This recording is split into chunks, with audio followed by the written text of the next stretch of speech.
అమ్మా, నొప్పులు ఎక్కువవుతున్నాయమ్మా. ఏంటమ్మా ఈ అవస్థ? డాక్టర్ గారు ఎప్పుడు వస్తారమ్మా? వచ్చే వరకు ఉండమ్మా.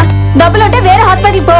డబ్బులుంటే వేరే హాస్పిటల్కి వెళ్ళేవాళ్ళం, అవి లేకనే కదమ్మా మాకెన్ని బాధలు. మీకెవరు కావాలండి?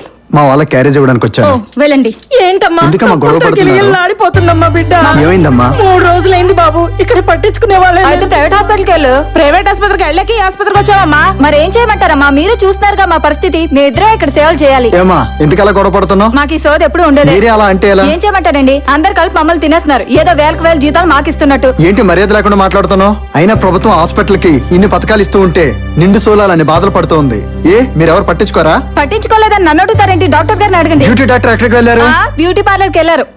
అమ్మో, నీకు మంచి ఎటకారంగా ఉందమ్మా. నీకు మా కామరాజ్ గాడే కరెక్ట్. నా గురించి ఎవరు దాహంగా ఉన్నట్టున్నారు.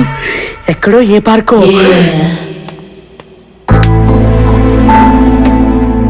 వార్డులో పేషెంట్లు సోది వెళ్ళలేకపోతున్నాం. వెళ్ళండి సార్. ఆ సూది నాకెందుకు గాని ఈ సూది బాగా కడిగావా? అయినా ఈ సూది రోజు కడుగుతున్నారు కదా సార్. ఈ రోజు కొత్త ఏంటి? కొత్త సూదులు అమ్ముకోవడం ఎందుకు, పాత సూదులు కడుక్కోవడం ఎందుకు సార్? ఇయ్యో, కొత్త సూది అనుకో ఒక్కసారికే పాడైపోద్ది. అదే పాత సూది అనుకో సమ్మగా ఛీ, మీరు డాక్టర్ కాదు, దుర్మార్గుడివి. కదా. ఇదిగో వార్డులోకి వెళ్ళి డాక్టర్ గారు 1 వారం రోజులు సెలవు పెట్టారు, రారని చెప్పి రోగులందరినీ మన క్లినిక్ కి పంపించాయి. పేషెంట్లని బాధపడుతుంటే డ్యూటీ మానేసి రిమైన్స్ చేసుకుంటావా? ఇది అన్యాయం సార్. ఏది అన్యాయం? లక్షలు ఖర్చు పెట్టి డాక్టర్ సీట్ సంపాదించడం అన్యాయమా? లక్షలు ఖర్చు పెట్టి ఇదిగో ఈ గవర్నమెంట్ ఉద్యోగం సంపాదించడం అన్యాయమా? ఈ లక్షలన్నీ రాబట్టాలంటే ఇక్కడ సూది వ్యాపారం చేయాలి, అక్కడ క్లినిక్ వ్యాపారం చేయాలి. అర్థమైందా? హలో, నేనండి గవర్నమెంట్ డాక్టర్ సుబ్బారావు మాట్లాడుతున్నాను. అబ్బే ఏం లేదండి, మీ ఛానల్ కుర్రాడు మా పర్సనల్ విషయాలు షూట్ చేశాడు.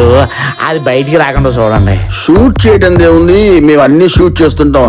తప్పులు అన్నాక మరి మీ దగ్గర ఉంటాయి, మా దగ్గర ఉంటాయి. అయినా కాస్ట్ ని బట్టి టెలికాస్ట్ ఉంటుంది సార్. భలే వరే, ఆ మాత్రం నాకు తెలియలేదన్నా. మీరు పంపించేది పంపించండి సార్. సాక్ష్యాల సాక్ష్యాలదే ఉంది సార్. ఛానల్ మనది, మనకి ఏది కావాలంటే అది టెలికాస్ట్ చేసుకుంటాం. ఓకేనా? మీరేం వర్రీ కాకండి, మీరు పంపించండి చెప్తా. ఏం చేస్తామండి బాబు, తప్పు చేసినారు తప్పదు కదా. బాయ్ బాయ్, ఉంటా. ఏంటి సార్ ఇది? హాస్పిటల్లో జరిగిన అన్యాయం కష్టపడి షూట్ చేసుకొని వస్తే మీరు డబ్బు కోసం అమ్ముడిపోతారా? ఇదే అన్యాయం సార్. కూర్చో కూర్చో రామరాజు, కూర్చో. అన్యాయమా? అన్యాయం ఉందయ్యా. 1/2 సెకండ్కి 60 జరుగుతూ ఉంటాయి. ఈ జనాలేవి మనకు జీతాలిచ్చి పోషించట్లా. చూడు రామరాజు, ఒక ప్రముఖ సినీ తార లాడ్జిలో వ్యభిచారం చేస్తూ పట్టుబడింది.